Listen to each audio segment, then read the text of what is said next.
Good morning, guys. Hey, I just wanted to give you a quick market update. This and the stock market, the real estate market and the stock market seem to be the two biggest things on everyone's minds right now. And I get questions about this market all the time. Well, before you think about our current market, think about how far we've come. In other words, since the recession years ago, we've seen annual appreciation rates as high as 10, 20, and in some years even 30%. So what we're seeing now is a little bit of a transition and a slowing of the extreme sellers market that we've seen in the last few years to a more balanced market. And what that means is there'll be more homes for the buyers to choose from, hopefully in the coming year. And that is actually the sign of a more healthy market, in my opinion. Um, Things such as bidding wars and having a hard time finding homes at builders and not being able to reserve a lot fast enough, those are some signs of an extreme seller's market that we've seen over the last few years. And we're starting to see some of that kind of go to the wayside as interest rates rise.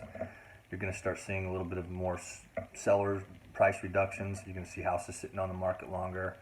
I mean, those are some of the things that we could start seeing. But think about how far we've come. Again, these are the highest interest rates we've seen since 2011. There's a lot of other things going on nationally, like the number of home sales nationally has decreased 7 straight months. And so there are things going on there and in other areas of the country that do affect our numbers, especially California. So, but it's nothing to be so concerned about. I don't think we're facing another recession or bubble per se, all right? Because there's a lot of growth going on in Maricopa County right now outside of these rising prices and rising interest rates. We've got to remember that in the last 12 months, Maricopa County has had 150,000 people move into it just in 12 months. And some people project that there'll be another million that will come over the next 5 to 7 years. That is a lot of growth, and there are a lot of areas of the valley that are bringing in high-tech businesses. And Mesa Gateway area, for example, right here up the road from where I live, the city of Mesa is putting a ton of money into the LA corridor, where Apple plant is, where there's a lot of high-tech businesses coming in. They're offering incentives for businesses to locate their facilities here, and that's going to bring some of their employees here. That's going to bring some growth to the area and some money, and that's only going to help our values and sort of help our demand. And there are other areas of the valley where the same thing's going on. Even as far down as Casa Grande, there's a huge facility coming in down there. Um, there's a lot of other things going on right now, so that will help spur some additional growth and really keep our values and keep the demand at bay, and keep it growing. So sure, rising rates will mean prices might go down for a little bit, but it's not the end of the world, guys. Things are growing. This is a great place to live. The cost of living. There's still a lot of people from California that are selling and moving in just because it's affordable here now, and way more affordable than there. So there's also the fact that there's a ton of retirees that are retiring and coming to Arizona or buying second homes here. And I read an article the other day that said even in as little as 5 years, I think it's projected in like 2021 or 2023, it's probably 5 years out.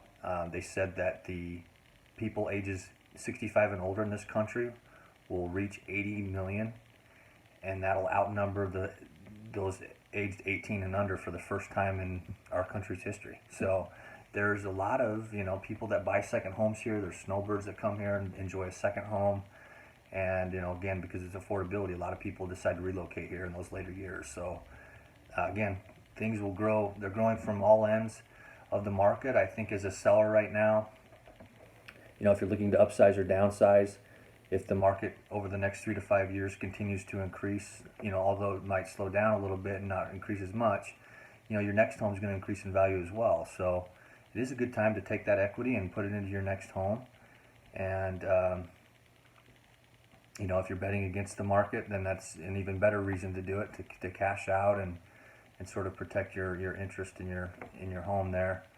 As a buyer, again, if you're in it for the long term or even as little as 3 to 5 years, my outlook's positive. I think the economy will still continue to grow, and over the longer term, your houses will continue to appreciate. So, it's a good time to be in the market, whether you're a buyer or seller. So just keep that in mind.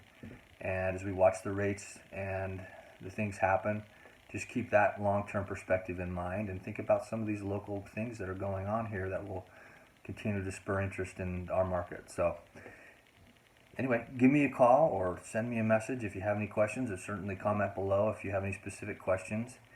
Really, the buying and selling decision is really a personal, specific, situation. So if you're unsure of what to do, be sure to reach out. We can look at your home's value, and each person's situation again is different. What you owe and what you stand to make, what upgrades your home has, where you're looking to buy. So anyway, just reach out and we can look at that for you and we can go from there. All right, have a good day, everyone. Bye.